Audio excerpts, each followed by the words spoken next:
Hey everyone, Pastor Kevin here with you today for the Tuesday Holy Week Devotional. And as you know by now, we've been taking some time this week and walking through Mark's Gospel, which really chronologically kind of lays out the events of Jesus' life during what we now refer to as Holy Week.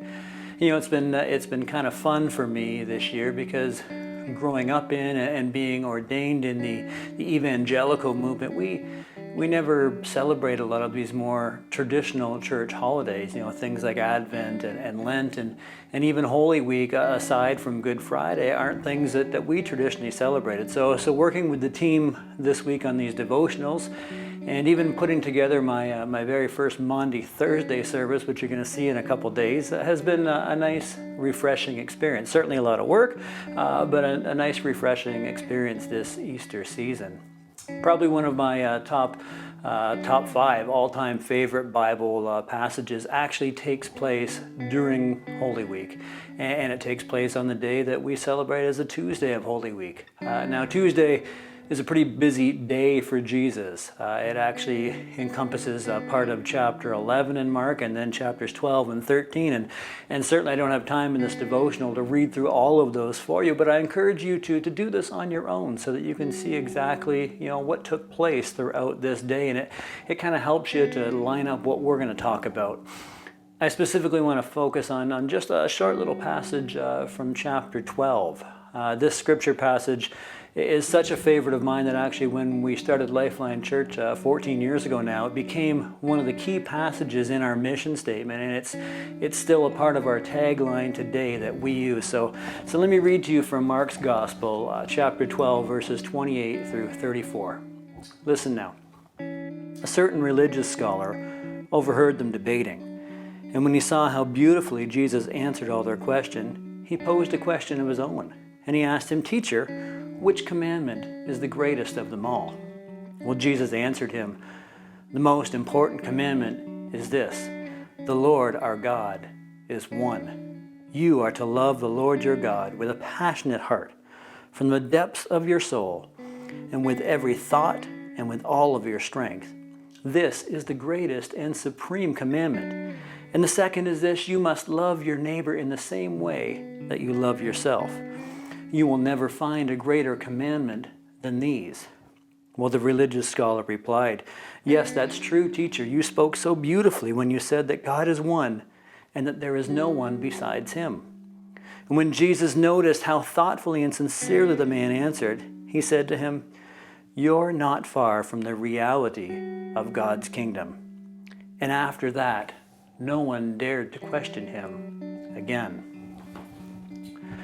We don't know exactly who this religious scholar was in this particular interaction, but we do know from the verses surrounding that the Pharisees and the Sadducees were both there attacking Jesus that day, which they quite commonly did. They were the religious elite of the day, and they not only didn't accept Jesus as Messiah, they didn't like his ministry at all. And a lot of their time was spent trying to trip him up and destroy his ministry. So likely this scholar had some affiliation with one of those groups, but as we can see at the very end of this passage, he wasn't holding the party line at all. In fact, he was quite moved and quite encouraged by the words that Jesus said. With that being said, any person of the Jewish faith, any scholar of that time would have realized that Jesus wasn't just making stuff up here. What he said, he was quoting directly from the scrolls that they all would have known, that any Jewish believer would have studied and known.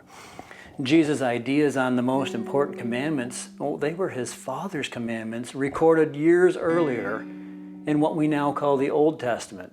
They were taken from the books of Deuteronomy chapter 6 and Leviticus chapter 19.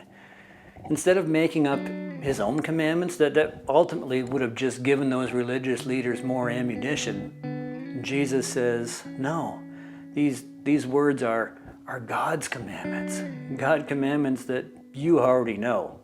And truth be told, he really could have stopped at the Deuteronomy passage, right? Because if you're truly loving God with all of your heart, mind, soul, and strength, then there's no possible way that you're not loving your neighbor too.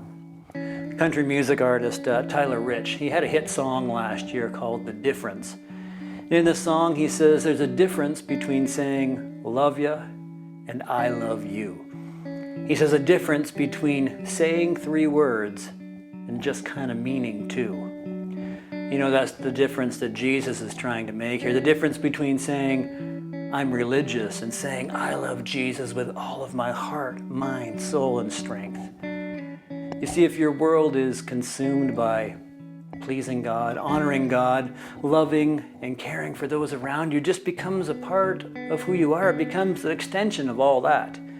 It'll be a part of your nature when you're fully loving God completely. So then I guess the real question is, how do we go about living our lives by these commandments that Jesus lays out for us? Let me leave you with a few questions to ponder as you reread this passage and consider this devotion today. First of all, what are some things in your life that you might need to readjust so that you are truly loving God with all your heart, soul, mind, and strength? Secondly, do you think there's an order behind the reason that God put these in place? Heart, soul, mind, strength? And then thirdly, what do you think Jesus meant to that religious scholar when he says here at the end, you're not far from the reality of God's kingdom? I hope you do take some time and study this and look a little more into this today. And for sure, don't forget to tune in again tomorrow and the rest of the week as we journey through Holy Week together. God bless you.